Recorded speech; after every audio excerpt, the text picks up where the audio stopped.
Subscribe करें हमारे YouTube channel को और बेल आइकन को प्रेस करें हमारे लेटेस्ट वीडियोस को देखने के लिए।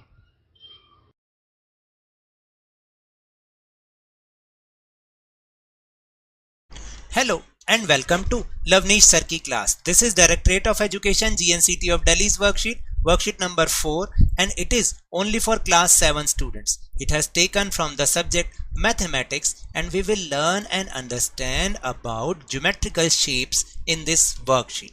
So students, आज की इस वर्कशीट में हम ज्योमेट्रिकल शेप्स के बारे में कुछ चीज़ों को जानेंगे और जानेंगे कि उनके नाम क्या क्या हैं। उनके नाम के साथ उन्हें लर्न करेंगे ताकि आगे जब हम ज्योमेट्री बेस्ड क्वेश्चन करेंगे ना तो हमें वो चीज़ें याद रहेंगी। So without wasting our time let's start and understand with मी।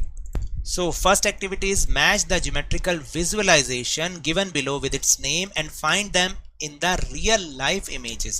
आपको ये जो नीचे ज्योमेट्रिकल शेप्स दे रखी है ना, इनको इनके नाम के साथ जोड़ना है, उनके नाम के साथ याद करना है, पहले तो मैच करना है और फिर इनको जो रियल लाइफ सिचुएशन में ऐसी फिगर्स आप देखते हैं उनके साथ भी उसको मैच करना है। तो पहले हम इनको इनके नाम के साथ मैच करते हैं। बेटा ध्यान से देखिएगा, इट इज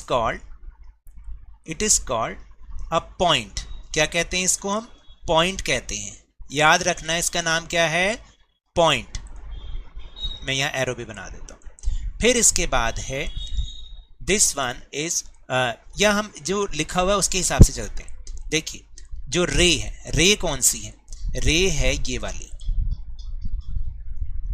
इसको हम कहते हैं रे। क्यों कहते हैं? क्योंकि इसका वन एंड पॉइंट होता है और ये एक ही डायरेक्शन में अनलिमिटली इनफाइनाइटली एक्सटेंड होती रहती है। मतलब पता नहीं कहाँ तक बढ़ रही है, हमें उसकी लंबाई नहीं पता, लेकिन हमें इसका पता है कि इसका वन एंड पॉइंट होता है। ठीक है।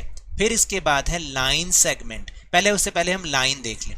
लाइन कौन सी है? लाइन है ये वाली, इसको हम कहते हैं लाइन, क्योंकि ये दोनों बोथ डायरेक्शंस में ये इनफाइनाइटली एक्सटेंड हो रही है, यानी बढ़ती जा रही है। हमें नहीं पता, हम इसको मेजर नहीं कर सकते, इसको कहते हैं लाइन। और लाइन सेगमेंट कौन सा होगा? लाइन सेगमेंट है ये वाला, क्योंकि इसके टू एंड पॉइंट्स होते हैं और ये एंड पॉइंट्स और ये एक लाइन का पार्ट होता है। क्या होता है? पार्ट होता है। इसके बाद हम नेक्स्ट करते हैं। जैसे हम बोल रहे हैं इंटरसेक्टिंग लाइन। इंटरसेक्टिंग लाइंस कौन सी होती हैं? ये होती है। इंटरसेक्ट का मतलब होता है ये एक कॉमन पॉइंट के ऊपर एक दूसरे को आपस में इंटरसेक्ट करती है, काटती है। ठीक है। फिर इसके बाद है कोलिनियर पॉइंट्स। कोलिनियर पॉइंट्स क्या होते हैं? ये होते हैं, यानी जो एक ही लाइन पर डिफरेंट पॉइंट्स होते हैं, उनको हम कोलिनियर पॉइंट्स कहते हैं। फिर इसके बाद है पैरेलल लाइंस। पैरेलल लाइंस कौन सी होती है? मैं आपको दिखाऊं। यहां से जाएगी line, this is called parallel lines. ये क्या होती हैं? दोनों लाइंस तो हैं, ये एक दूसरे के साथ साथ तो चल रही हैं, लेकिन ये एक दूसरे के साथ मिलती कभी नहीं है। आपस में ये दोनों कभी भी एक दूसरे को इंटरसेक्ट नहीं करती, ये साथ साथ चलती रहती हैं। तो ये होती हैं पैरेलल लाइंस। फिर एक है परपेंडिकुलर लाइंस। परपेंडिकुलर लाइंस कौन सी हैं? वो ये है, ये परपेंडिकुलर लाइंस, इनको हम बोलते हैं परपेंडिकुलर। ये एक दूसरे के ऊपर बिल्कुल सीधी, अगर आप कहीं से भी इसको देखो, एक दूसरे के ऊपर सीधी खड़ी हुई हैं। ठीक है। और इसके बाद है concurrent lines. Concurrent lines are this, जो एक ही कॉमन पॉइंट से कई सारी लाइंस निकल रही होती हैं। इनका कॉमन पॉइंट्स एक ही होता है और उसमें दो से ज़्यादा जितनी भी लाइंस हैं वो सारी यहाँ से निकल रही होती हैं। क्योंकि दो लाइंस होती हैं, उनको तो हम इंटरसेक्टिंग लाइन कहते हैं। तो दो से ज़्यादा जितनी भी लाइंस कॉमन पॉइंट से निकल रही हैं उसको हम कॉन्करेंट लाइंस कहते हैं। नाउ अब रियल लाइफ इमेजेस से इनको हम मैच करते हैं। तो अब देखिए क्या, अब रे, ये है रे, क्योंकि इसका वन एंड पॉइंट है। रे आ रही है ना, ये देख रहे हैं, एंड पॉइंट तो एक है लेकिन एक डायरेक्शन में ये एक्सटेंड हो रही है, तो ये है रे। ठीक है। अब इसके बाद हम बात करते हैं पैरेलल लाइंस की।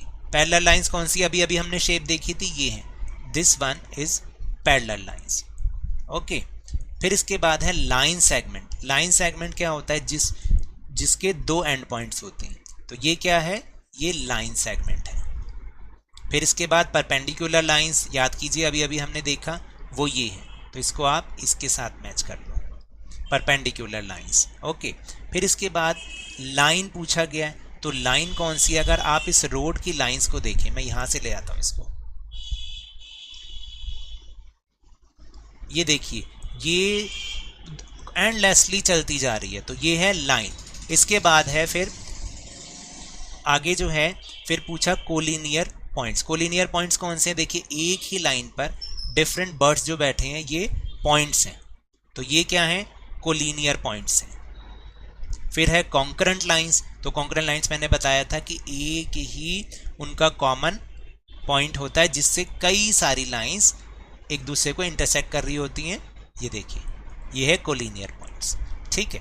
तो इंटरसेक्टिंग लाइंस इसमें हमें नहीं नज़र आ रही, वैसे तो इंटरसेक्टिंग लाइन हम इसे भी कह सकते हैं क्योंकि ये भी एक पॉइंट पर इंटरसेक्ट कर रही हैं, तो इस तरह से। और पॉइंट वाला, तो पॉइंट हम इनको भी कह सकते हैं, दिस इज अगर इसको हम 1 को कहें तो ये हमारा बन जाएगा पॉइंट, सिर्फ एक, उसको हम पॉइंट कहते हैं।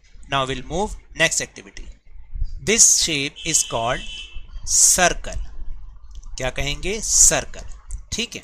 अब सर्कल में बहुत सारे उसके पार्ट्स होते हैं। By observing the adjacent circle right the answers of the following question in the given blank space. आपको इसको ध्यान में उसको ऑब्जर्व करते हुए बताना है। पॉइंट ओ क्या है? हमेशा याद रखिएगा जो ये बिल्कुल सेंटर पॉइंट होता है इसको हम सर्कल का सेंटर कहते हैं। क्या कहते हैं? केंद्र बिंदु या सेंटर पॉइंट। अब ए ओ बी क्या है? ए ओ बी को हम क्या कहते हैं? दिस, ये जो है इसको हम कहते हैं डायामीटर। क्या कहते हैं? Diameter.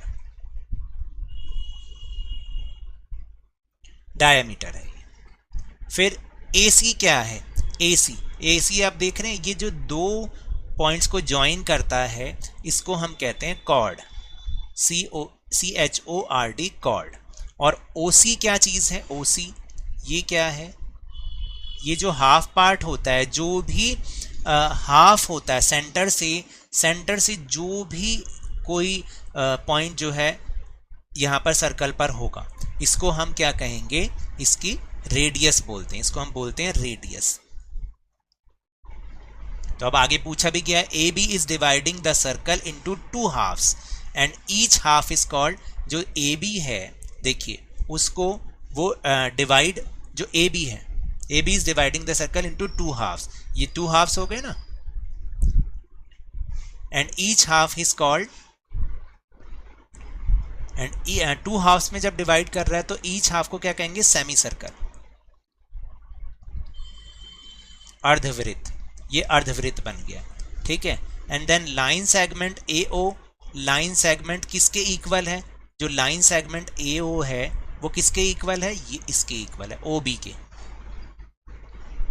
And position of point D, position of point D, क्योंकि ये तो कहीं पर सर्कल पर लाई ही नहीं कर रहा है तो हम इसको एक्सटर्नल पॉइंट कह देते हैं, एक्सटर्नल पॉइंट। ओके, इस तरीके से हमें इसको करना है। फिर next is right the name of objects that you find in your home through which you can draw the circle. आप कौन सी ऐसी चीज़ों जो आपके घर में मिलती हैं उससे आप सर्कल ड्रॉ कर सकते हो? तो एक तो होता है बैंगल, बैंगल से आप सर्कल ड्रॉ कर सकते हो। और दूसरा बॉटल कैप, बॉटल कैप होती है। आप कुछ और भी सोच के लिख सकते हैं। And also 2 situations in your surroundings where you can see the formation of circle, जहां आप सर्कल बनता हुआ देखते हैं। तो एक तो सन होता है, वो सर्कल की तरह होता है। और दूसरा ट्रैफिक सिग्नल देखा है आपने? ट्रैफिक सिग्नल जैसे रेड लाइट है, वो कैसी होती है? वो भी सर्कल की शेप की होती है। तो इस तरह से 2 ये भी हो गए हैं। So now that's all for this worksheet. अगर मेरे इस तरह समझाने से अब आपको समझ में आने लगा है तो इस चैनल को बहुत ज़्यादा लाइक कीजिए, सब्सक्राइब कीजिए और शेयर भी कीजिए, और जल्दी से 50K यानी कि 50,000 तक पहुंचा दीजिए। और याद रखिएगा कि whenever you will go outside, please wear your mask। और जब भी आपकी टर्न आए कोरोना का वैक्सीनेशन अवश्य कराएं, क्योंकि कोरोना को हराना है और ज़िंदगी को एक बार फिर से सुहाना बनाना है। इसी उम्मीद के साथ थैंक यू वेरी मच।